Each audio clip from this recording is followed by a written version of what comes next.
Hey guys, it's Sam, and this is a focus point / mini tutorial on my most recent artwork that I uploaded on Thursday. Feel free to check out the full video link in the description down below. And for this little mini tutorial, I wanted to talk about two things that I experienced with this artwork, and that was a mix of composition and checking my values. Now, my composition in this isn't perfect. There are definitely some issues with it, but I paid a lot more attention to it in this piece than I do in other pieces. And to be specific, it's basically how you want to keep someone's eyes on the picture and how things are laid out. So for English speakers and several other languages, you will read left to right and top to bottom, and subconsciously that is how we look at artwork.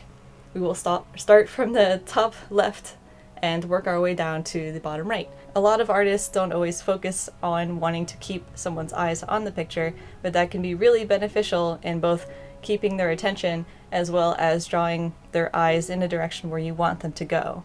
I want certain details to come across, I want them to notice certain things, so that was what I was trying to do with this picture, to keep their eyes on the picture for as long as I possibly could.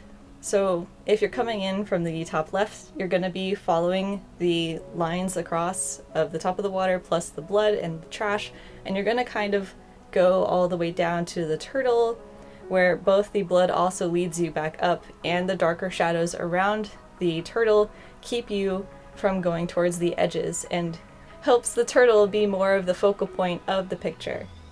For someone looking at this picture, I want them to notice the blood, I want them to notice the trash, I want them to notice the turtle, and I want to notice where the blood is coming from because that's representative of the sea turtle video that I saw that inspired this piece. So it was important to me to be able to control, as best as I possibly could, where your eyes would go on this picture. Now, I don't do this for every picture, and I do that on purpose because sometimes I just want to draw and not have to think about it. But for something more serious, something more well-refined, I will sometimes pay attention to composition. And regardless, it's still kind of an important thing to understand and also incorporate into your artworks. The other thing I wanted to quickly talk about is value checking, which is something that you can do very, very easily on a computer program. For those of you working traditionally, what I would recommend is just taking a picture or scanning the artwork in progress and then uploading it onto your computer and turning it black and white. That's pretty much what I'm doing with Photoshop. I'm making a new layer, turning it to black, and then setting the layer to color. It doesn't have to be black, I just like using black because it's more, I can see it in my layer panel easier. But it can be anything on the grayscale, and it will turn the picture black and white. It doesn't matter what color, as long as it's gray. And if you don't have Photoshop, you can use something like GIMP, or you can use eZimba, which I'll link in the description below, which is an online website that will do it for you for free. I also have a little tutorial on value that I will link in the description below for my art fundamentals video, which I recommend if you haven't checked it out already. What's important about value checking is you don't want your piece to appear flat. When your piece has a lot of the same grays in it, I mean, even if the piece is in color, the colors all have a value and in gray, like an equivalent value in gray. And once you make the piece black and white, you can see it really easily. Red has like the widest range, I think, of gray values, which is kind of causing a struggle for me because it didn't appear as bright as I wanted it to in this. I had the top of the picture being very bright and the bottom being very dark, and I did that on purpose because, one, the whole composition thing, and two, it's kind of signifying, you know, the turtle is going down into the depths of the sea, it's injured, it's in pain. So I wanted that sadness kind of there with those deeper shadows.